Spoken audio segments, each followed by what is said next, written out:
Sir இப்ப வந்து தமிழ்நாட்டுல கூட்டணி ஒண்ணு பேச ஆரம்பிச்சாலே டெல்லி உள்ள வந்துருதுன்னு செங்கோட்டையன் சொல்றாரு சார். பலமுறை டெல்லிக்கு வந்தவர் அவரு. நாங்க கூட்டணி பேசிக்கிட்டு இருக்கோம், டெல்லியில இருந்து வந்து ஸ்பாயில் பண்ணிடுறாங்க அப்படின்லாம் பேசுறாரு விஜய்.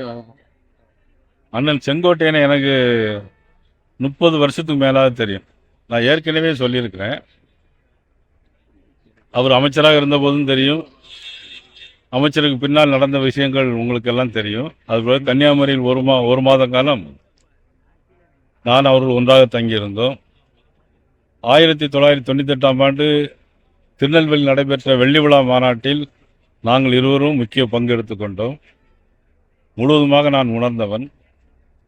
அவரை நினைத்து உண்மையிலே நான் மிகவும் ரொம்ப வருத்தப்படுகிறேன்.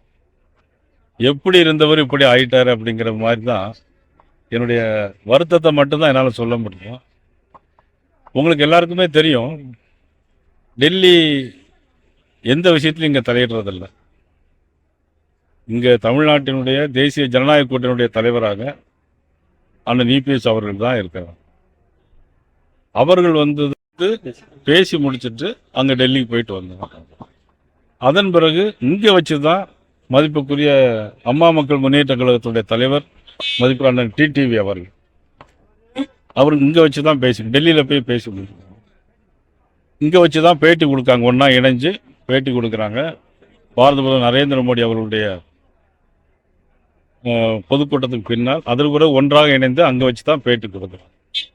ஆக அண்ணன் செங்கோட்டையன் அவர்கள் எந்த விதத்தில் அவர் சொல்வது சரி என்பது எனக்கு தெரியவில்லை. சார் இப்போ ஓபிஎஸ் பேசுறீங்களா இல்லையா சார்? அவரை கூப்பிடுறீங்களா இல்லையா? ஏன்னா அவர் மட்டும்தான் இப்ப தனியா இருக்கிறாரு. கூட்டணிக்கு யாரும் இன்னும் அழைக்கலன்னு நேற்று ஏர்போர்ட்ல கேட்டு. அதாவது என்னன்னா, அண்ணன் ஓபிஎஸ் அவர்களை பற்றி நான் எந்த கருத்தும் ஏன் சொல்ல முடியாது. அவர்கள் ஒரு கட்சியில் இருந்தாங்க, அந்த கட்சியிலிருந்து வெளியே வந்துட்டாங்க. அந்த கட்சியினுடைய உள்கட்சி பிரச்சனை, அதை பற்றி நம்ம பேசுவது என்பது சரியாக இருக்கு.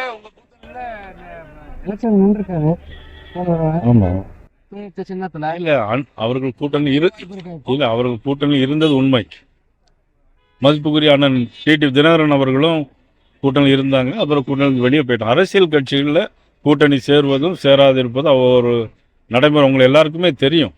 இப்போ அதில் பார்த்தீங்கன்னா அண்ணன் ஓபிஎஸ் இருந்த உண்மை தான். இப்போ வராது வந்து அது இனிமே காலம்தான் பதில் சொல்லும். சார் இப்ப கூட்டணி ஆட்சி சாத்தியம்னு டிடிவி நேற்று சொல்றாரு. நான் என்னோட சார்பில் போட்டிடுறவங்க அமைச்சராகிறது என்னோட ஆசை, ஆனா நான் நிபந்தனை எதுவும் விதிக்கல. அது சாத்தியமா சார் உங்க அதிமுக பாஜக கூட்டணி? அது அவருடைய ஆசைன்னு தானே சொல்லியிருக்கேன். ஆசை, ஆனா நான் போட்டியிட இல்லைன்னா அப்போ அதை பத்தி நான் எந்த விதமான கருத்து நான் சொல்ல முடியும். வேற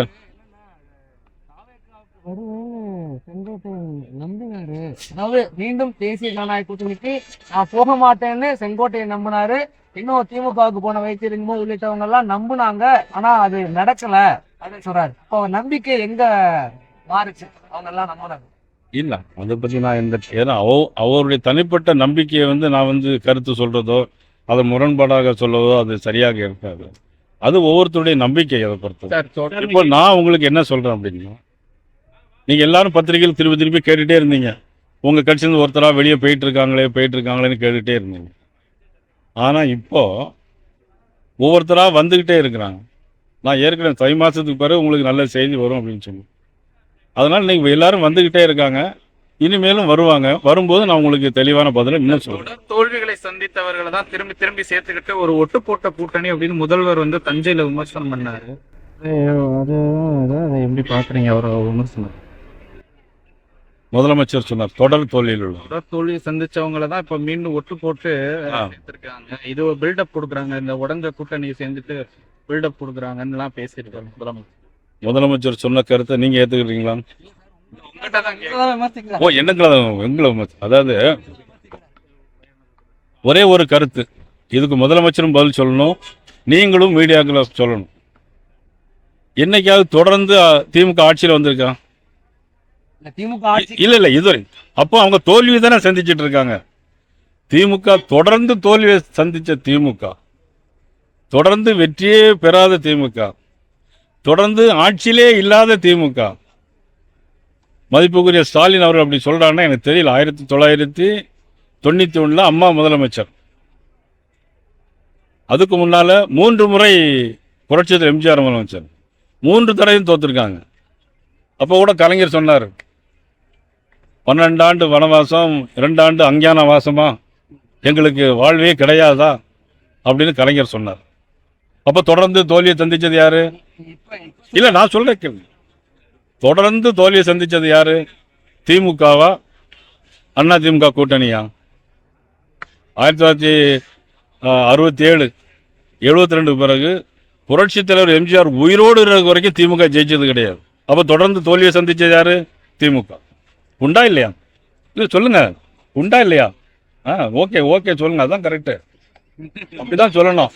இல்லை ஆமா, ஏன் அந்த விமர்சனம் நான் பதில் சொல்றேன், அது சரியா நான் சொல்றது சரியா தப்பான்னு நீங்க சொல்லணும்ல. அது நீங்க ஓகேன்னு சொன்னீங்க, வெரி குட், வரவேற்கு. இல்லைங்க சார், அதன் பிறகு 91 அம்மா, 96 கலைஞர், 2001 அம்மா, 2006 கலைஞர். அப்போ பார்த்தீங்கன்னா மைனாரிட்டி 90 இடங்கள மைனாரிட்டி கவர்மெண்ட் முழுசா வெற்றி பெறல. 2006 முழுசா வெற்றி பெறல மைனாரிட்டி கவர்மெண்ட் திமுக. 2011 அம்மா முதலமைச்சர், 2016 அம்மா முதலமைச்சர். புரட்சித் தலைவர் 3 தடவை தொடர்ந்து முதலமைச்சராக வந்திருக்கார். அம்மா 2 தடவை தொடர்ந்து முதலமைச்சராக வந்திருக்கு. அப்போ அதெல்லாம் தோத்தது யாரு? திமுக.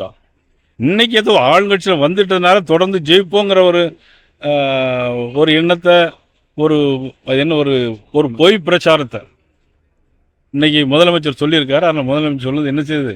சரியில்லை சார். சார் 2019 நாடாளுமன்ற தேர்தல், அப்புறம் சட்டமன்ற தேர்தல் 2021, திரும்ப அடுத்த நாடாளுமன்ற தேர்தல், இதெல்லாம் தொடர்ச்சியா ஜெயிச்சிருக்கோம் அப்படிங்கிற மீனிங்ல சொல்றாரு. அடுத்த தொடர்ச்சியா நீங்க உங்க கூட்டணி தோத்த, நான் தொடர்ச்சியா தோத்ததை சொல்றேன், அவரு தொடர்ச்சியா தோத்ததை நான் சொன்னேன். நீங்க அவர் 2 தடவை தான் நீங்க சொல்றீங்க. 2019 2021 நான் எத்தனை தடவை? 17 தடவை அவங்க தோத்துருக்காங்க. அதை நான் சொன்னேன் சார். அதாவது இபிஎஸ் வந்து இடையில உங்களை விட்டு விலகினாலும் ஓபிஎஸ் வந்து தொடர்ந்து உங்களுடைய கூட இருந்தவர்.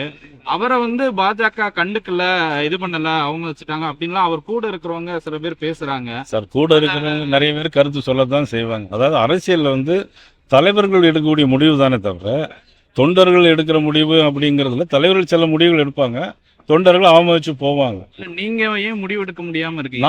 நாங்க நல்ல முடிவு தான் எடுத்திருக்கிறோம். ஓபிஎஸ் அழைக்கலையே, அதிகாரப்பூர்வமா வாங்கன்னு தினகரன் சொல்றாரு, அவர் வரணும்னு சொல்றாரு. நீங்களாம் அந்த கூட்டணிக்கு தலைமையான நீங்களாம் ஏன் அதை சொல்ல மாட்டீங்க? நான் இன்னைக்கு நேற்று சொல்ல ஆரம்பத்தில் எல்லாரும் ஒன்று சேரணும்னு ஆரம்பத்தில் சொல்லுவேன். எல்லாருக்கும் போது அதில் எல்லாருமே அடங்கிடும். பன்னீர்செல்வம் வெளியே இருக்காரு. அப்படி இல்லை, நிறைய பேர் வர வேண்டியிருக்கு. நிறைய கட்சிகள் வருதா சார்? இன்னைக்கு கல்யாண வீட்டில் மணமக்களை நல்லா வாழ்த்துங்க எல்லாரும்.